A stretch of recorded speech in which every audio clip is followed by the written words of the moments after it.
I started to look at these series of hardcore FPS titles, it all kicked off with Hell Let Loose. And in the comments, people were saying, you should look at Squad. And then in the following Squad video, people commented, why are you comparing Squad to Hell Let Loose when its Post Scriptum is the more obvious choice? Well, to be honest, when people made that point, I thought it was more of an opinion than anything more substantive. But after learning a little bit more about Post Scriptum, I can truly see their point. And I just want to first say that the developers of Post Scriptum gave me a code to allow me to access the game for the purposes of making videos such as this one. In the recent months, I've been something of a hardcore FPS player. I do dearly love the likes of Dirty Bomb and PlanetSide 2, but discovering this rich seam of games made me feel like I've been missing out for too long. I'm tempted to say that when I looked at Rising Storm 2 Vietnam a while back, that it was one of the same sort of mould. But the more I think about what makes these titles really stand out, the more I think it's the communities that support these games that make them different. You might play a few rounds of your favourite Battlefield or COD and not talk to anyone. The objectives are clear. Even in Apex, the non-verbal communication of the ping system means that even a dynamic Battle Royale environment can be parsed down to waypoints with relative ease now. Post Scriptum and the other recent games that I've been looking at aren't like that at all. They don't want a seamless bubble for the player to exist within. There's no quarter given to having a disposable or mass market appeal. If you are ill-informed and isolated from your team, and you are ineffective and easy pickings for the enemy, team play is everything for these games. And just a quick interlude to say, if you are enjoying this video, please do consider tapping the thumb up button. It helps me out with YouTube and discoverability and all that kind of stuff. So if you do choose to do that, it's very much appreciated. Thank you. As you may have worked out, Post Scriptum is a hardcore FPS title set in a World War II environment. And if you played Squad, then there are a number of parts that will feel familiar. The in-game map, the spawn screens are obviously closely related. Though this doesn't feel like a Squad mod per se, there are other mechanics and there's a depth to the other design, audio, music and visuals that make it feel distinct and different. Nevertheless, they do feel somehow related, almost like they are sister titles, and also they are both published by Off-World Industries. If you watched my Squad video, you may recall that I mentioned that I found that rendition of a more modern Battlefield to be much more confusing when I was first starting.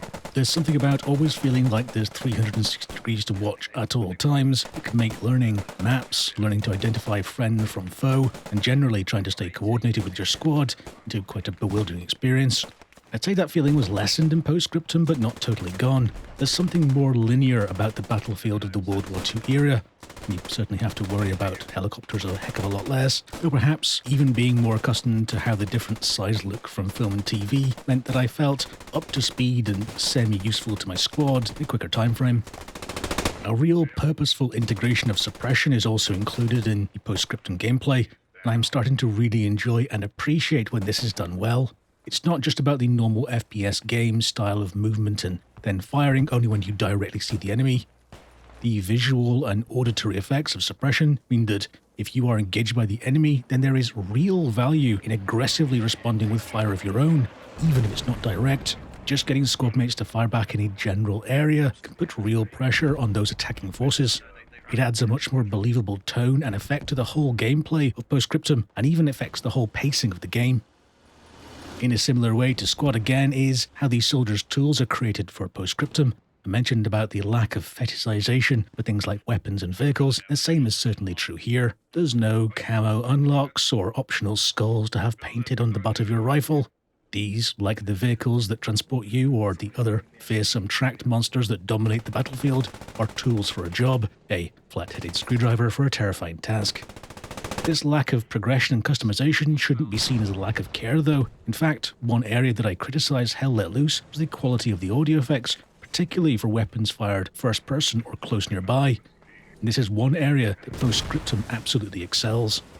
Longer term watchers of this channel will probably be rolling their eyes now again, but weapon sounds have long been a bugbear of mine.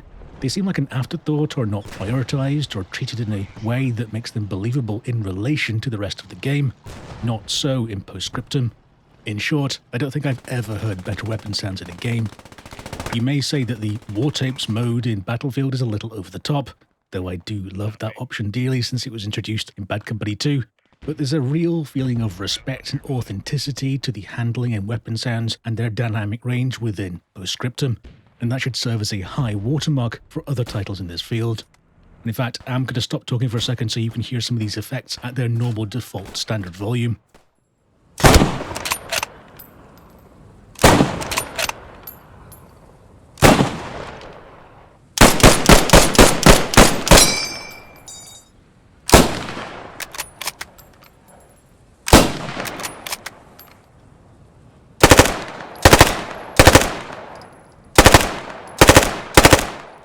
Like Squad, like Hell Let Loose, Post Scriptum only really comes alive with coordination and teamwork. People looking for a no-brain few rounds of shooting and working on your KD ratio find that approach is not rewarded in this world. Like my recent experiences, I found that community-run servers from clans offered the most reliable source of quality gameplay for Post Scriptum. Clans are obviously populated by like-minded players who are interested and invested in getting the most from the game. And in a game where roles such as squad leader are not only required but are utterly pivotal, well, clan servers have more people who are more willing and experienced to step up to that plate. In fact, like other games in this style, it's this reliance on team play that works both as a massive strength and sometimes weakness. For the communities with quality players, it provides people who are willing to take part as intended, and most commonly means following orders and communicating, with a sort of camaraderie and almost instant kinship forged in skirmishes and battles that you help each other through. Whereas the other side of this experience can be the silent squad. The squad lead is in name only, looking at the map, shows no attempt to coordinate or get everyone to stay even slightly together. These seem more common in generic public servers, and in my experience, aren't really worth pursuing. The cutting edge of this game is sharp, and it's balanced against the team play and coordination required to wield it effectively. If that whole side of the game is absent from the squad you're in, then I'd advise looking for a new one.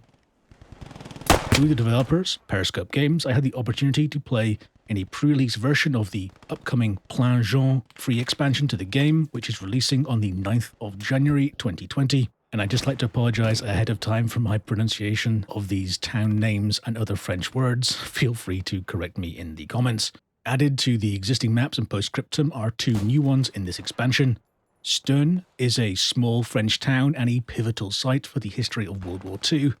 The map has an urban centre and is surrounded by gently rolling landscapes. It has some long sightlines that mean that if you're infantry, you really don't want to get spotted by armour. I'd say that the second new map, Dinant, is arguably the most dramatic addition to the game so far.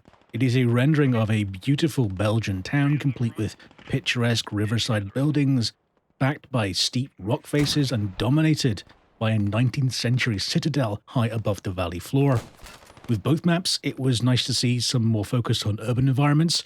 I seem to spend a lot of my time hiding behind a tree, so hiding behind a door was a nice novelty. But as I said, the dramatic varied landscape of Dinant was probably the most standout element of my time with the new expansion.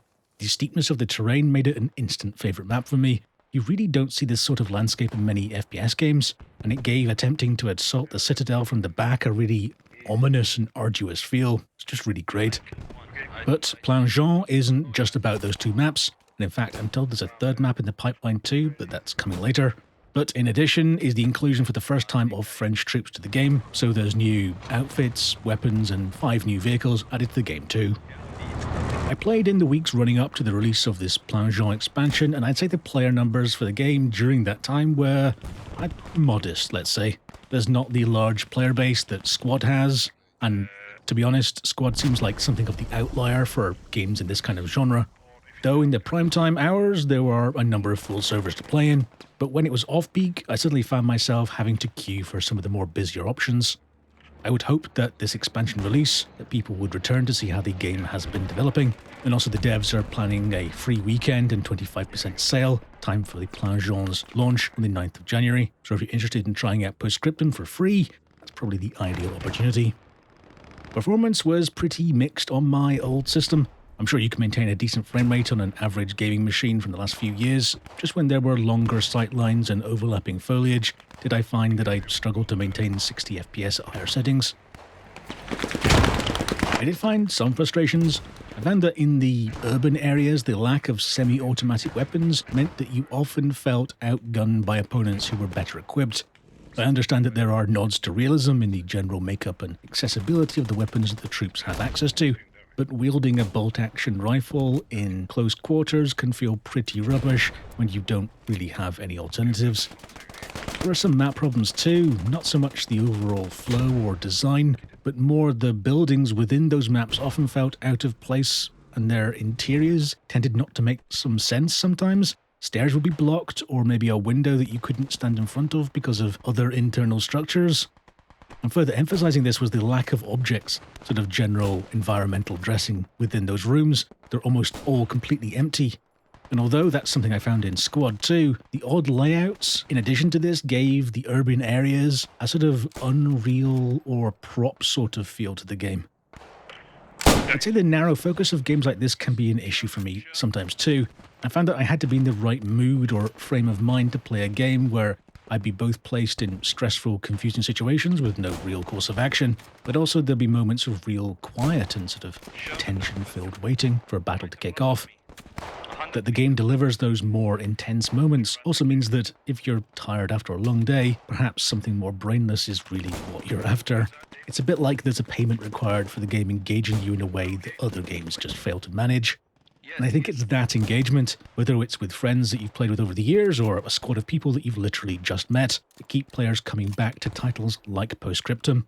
To be put in impossible situations and maintain teamwork and coordination that you ask of each other is something that you simply don't get in more disposable experiences from other games.